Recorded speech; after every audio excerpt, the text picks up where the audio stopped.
the youngest son of Tato is Sotelo, my cousin in Texas. So I had a conversation with Tata before last year, and we talk about bayanihan. We talk about how to fight against poverty.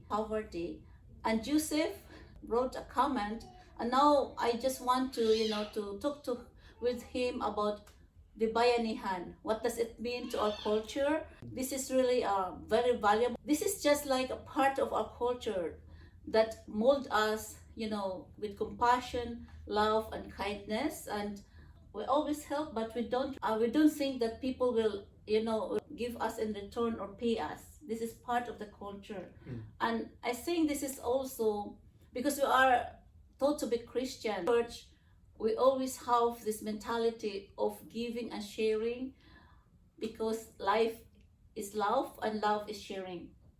So for my understanding, and I really, because I am product of Bayanihan, I was a working student. My uncle, invested money for me for my education, and it's just really good for us, especially we were poor and someone is financing the education.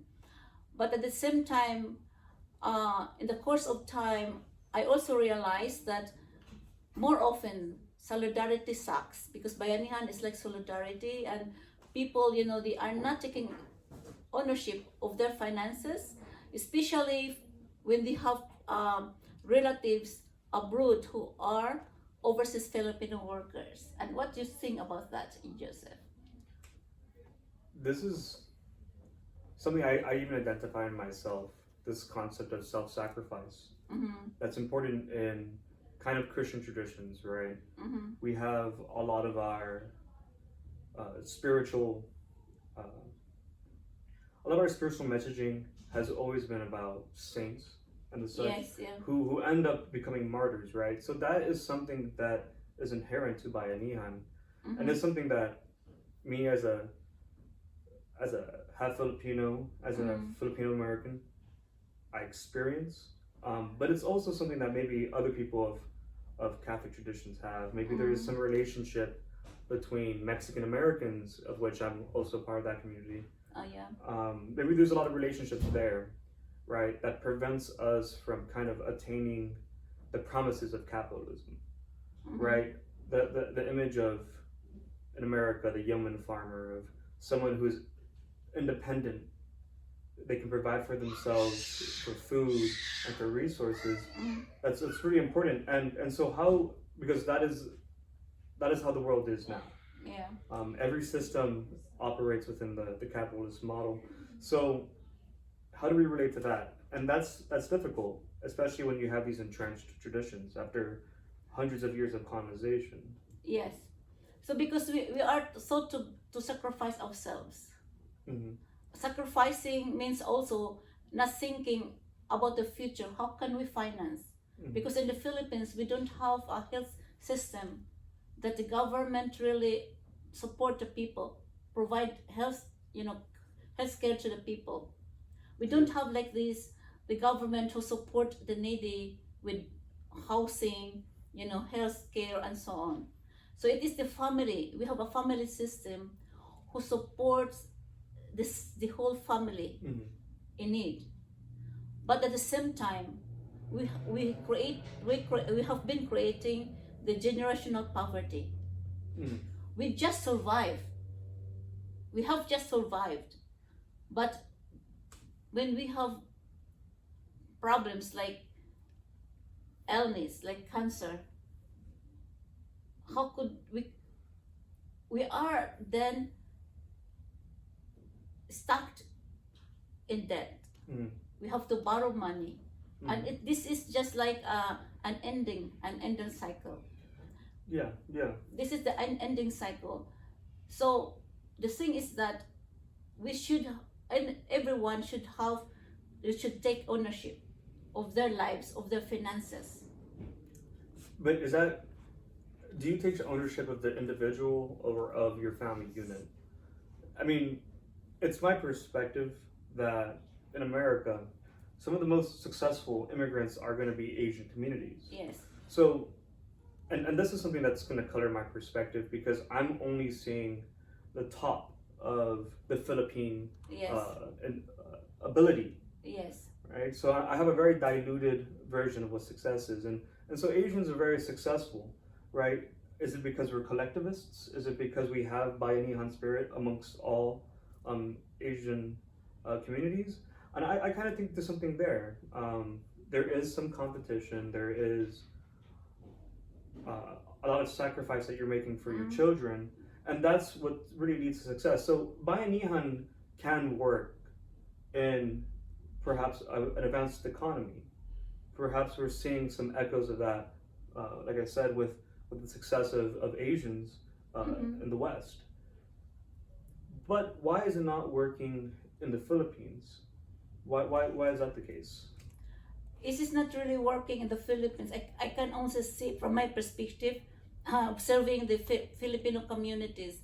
Of course, you can see there are lots of successful people, yeah, in Texas or in other states. But there are also people who are not successful. True. Because there was a study, and at 2 out of 10 overseas Filipino workers, they are broke. And we are sending thousands of millions of Filipinos every year.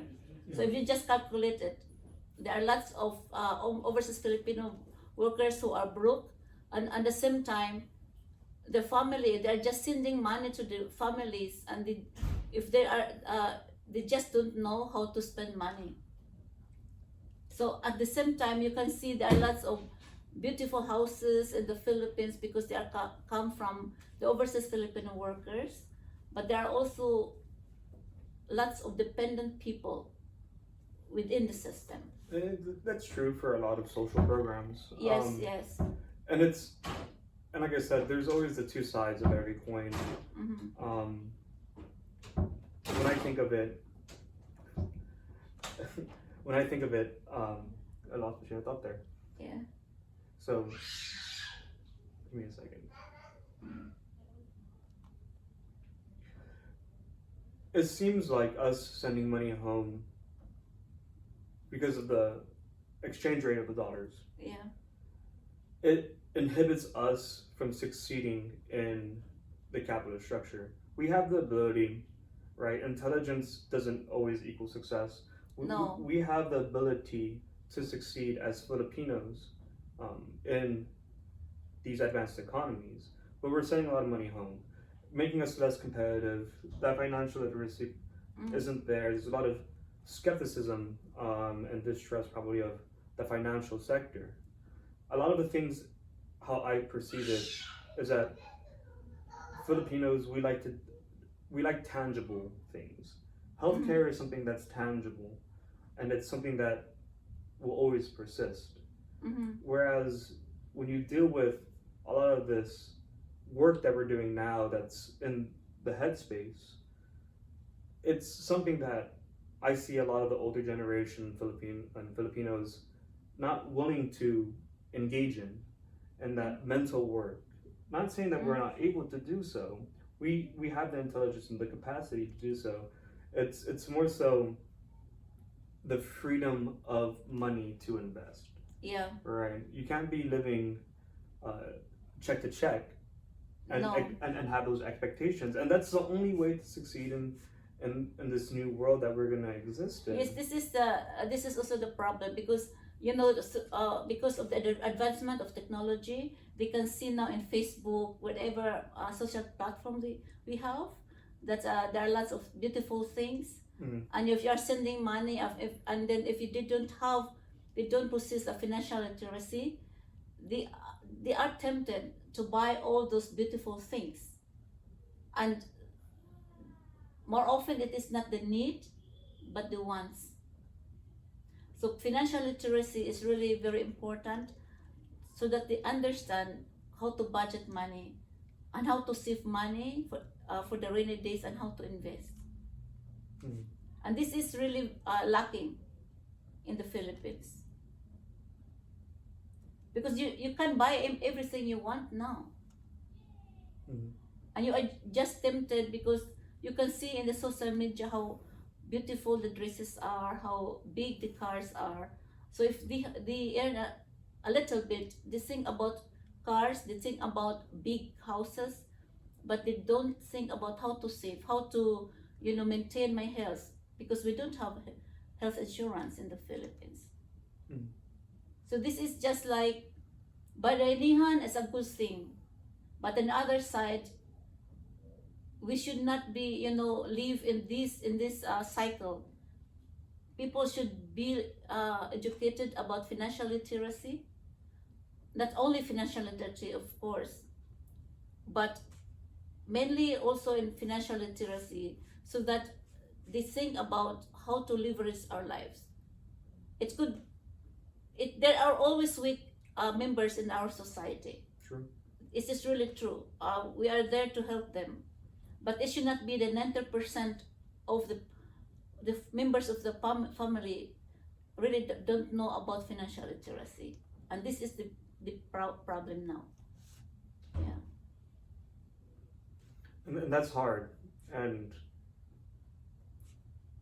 knowing that everyone's ability in this world is different. Yes.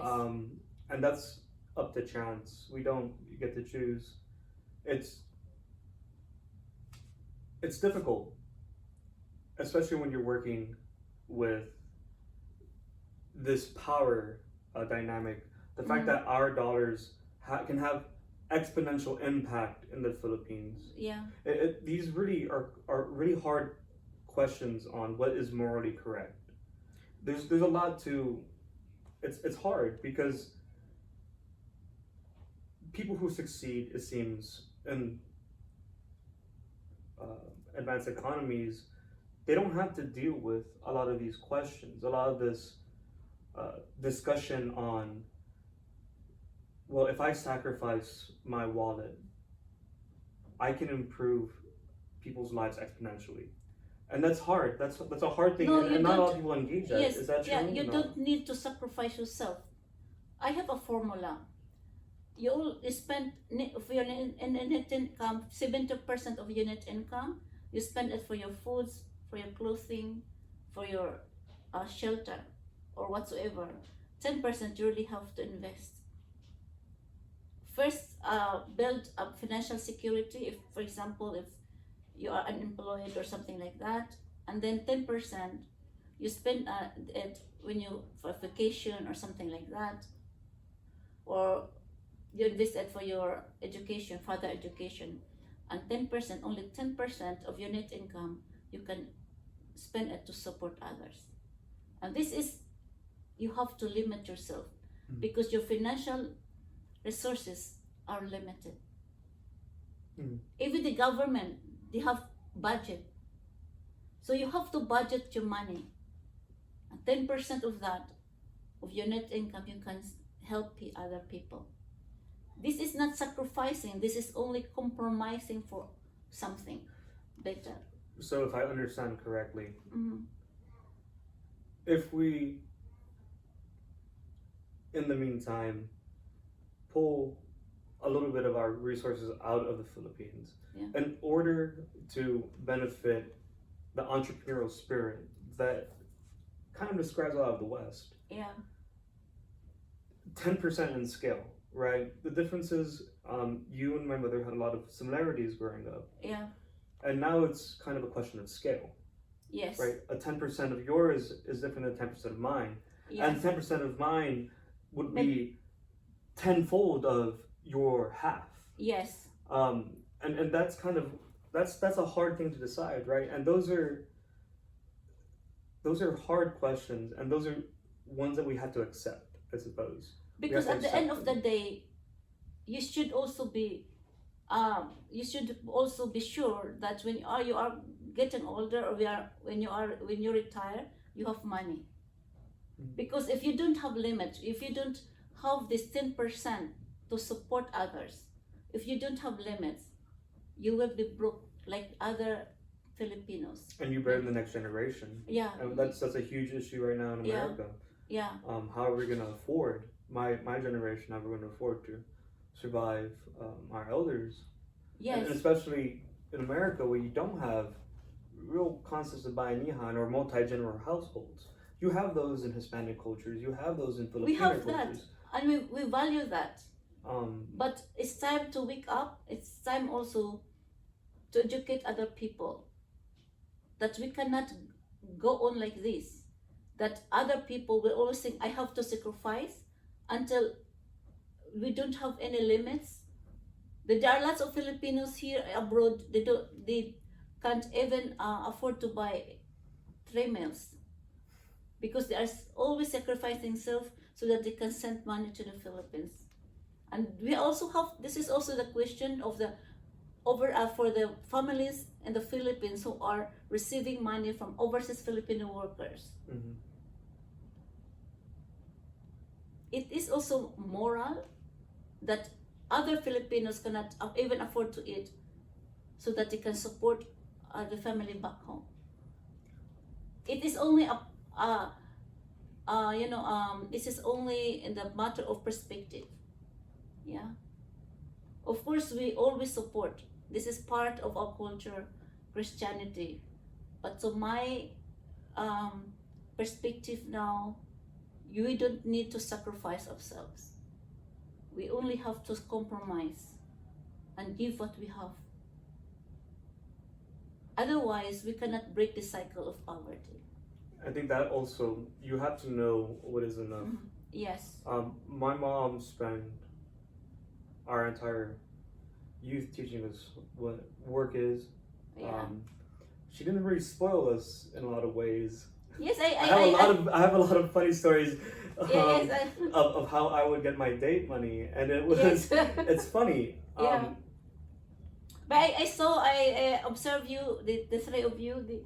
You are so grounded.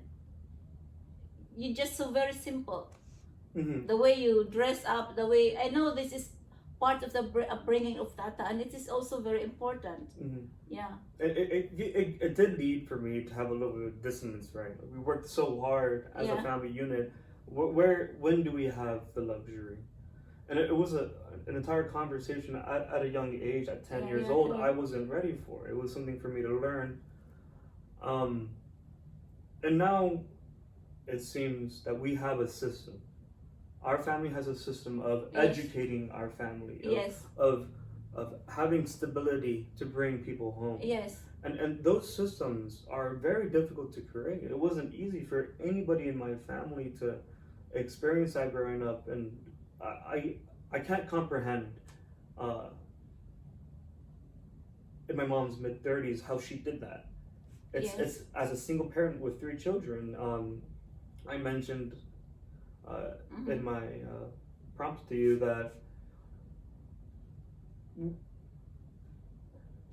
even under a nurse salary, you won't be able to survive in the new economy, in advanced economies. Yeah. And she managed to do so. Yes. And so her methodology is something that it takes that Bayanihan spirit to create. It takes a true conviction. It takes true faith, whatever you want to call faith. It takes something more real than your needs, even as an individual. Her to create this system, and now it's something that we're going to inherit. Yeah. Right? This is a system that we all work in. We work in it as a family to bring people to the West, to give people the ability, if they decide to educate themselves and become professional. Now you can access our version of freedom. You have the freedom. You were longing before your own freedom.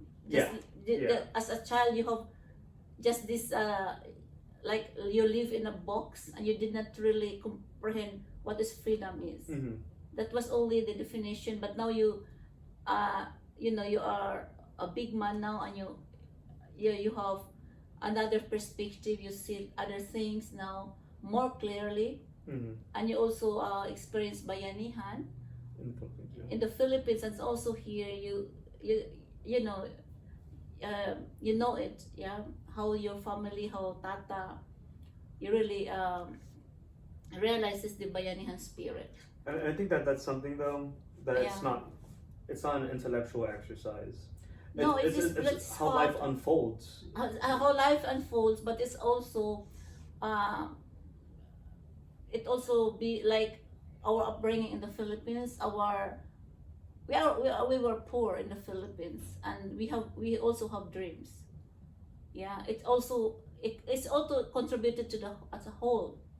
But with the experience now, I am 56, and Tata will also someday retire.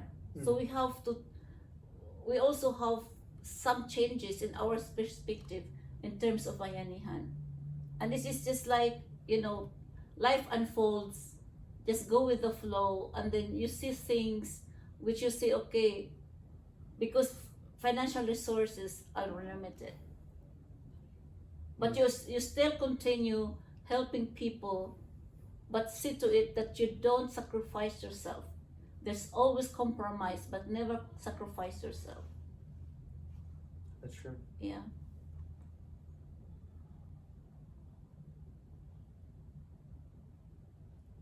And we have such a short time here. Yes. Right? It's a very long time. You Yes, can do so much. Yes. You can do so much Yeah. with the time given. Yeah. And you see yourself, Yeah. the world's transition how many different times. Yes. The fabric of reality has turned over a multitude with internet, these type of things. It's now, as a millennial, we exist in a connected world. Yes. Entirely different than it was for you. In our time. So now it's, for me, what is the new version of Bayanihan? I'm an American. Yes. I identify, especially after my service, as an American.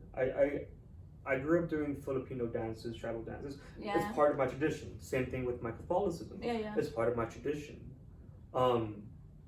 And as an individual, and I'm asking these difficult questions to myself about what is true freedom, or what is my role here on this earth. Those important questions that we seem to ask when we get a little bit older. Yes. Because we're so busy in the rigmarole and the everyday of life. So it's to me the question: how are you, as our elders, going to teach us Bayanihan? And our version of Bayanihan and how we can contribute is a lot different than probably how you guys have done it in the past. And there's going to be there should be dialogue here about the relationship us second generations have to the motherland. Is there a relationship there? Do we owe anything to where we came from? And for me, both halves of us, right? Hispanic, Mexican American, and Filipino American, both impoverished nations. Yeah. Right? Both impoverished nations. Yes. To whom do I owe allegiance? Or to a greater identity as an American? I feel personally responsible to my family. Yes. And that's how I believe Bayanihan exists. I didn't grow up until we had business and were able to bring my cousins over. I didn't really have that kind of community with my cousins and being raised together in the Filipino style, where your neighbor is also a surrogate mother or father to you. Yes. We didn't have that. The titas and the titos around a lot. Yes. We were an isolated unit of 4 individuals here in America, making our way through it, and we had a great leader.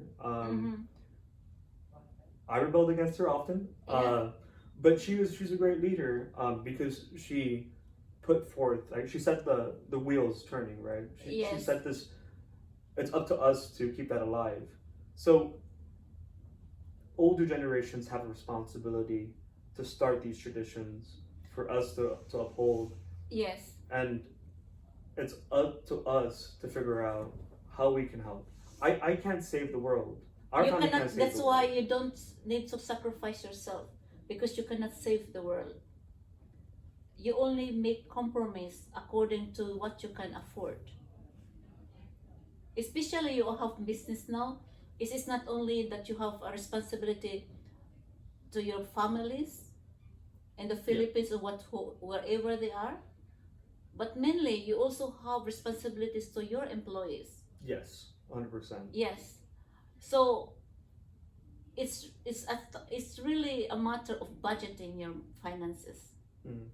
because you have time, you can waste time, you can, but finances, they are limited, they are just limited, because as entrepreneur you have to make budget for your investment, and then on the financial crisis in your company, what is your role to your employees? And this is really very important.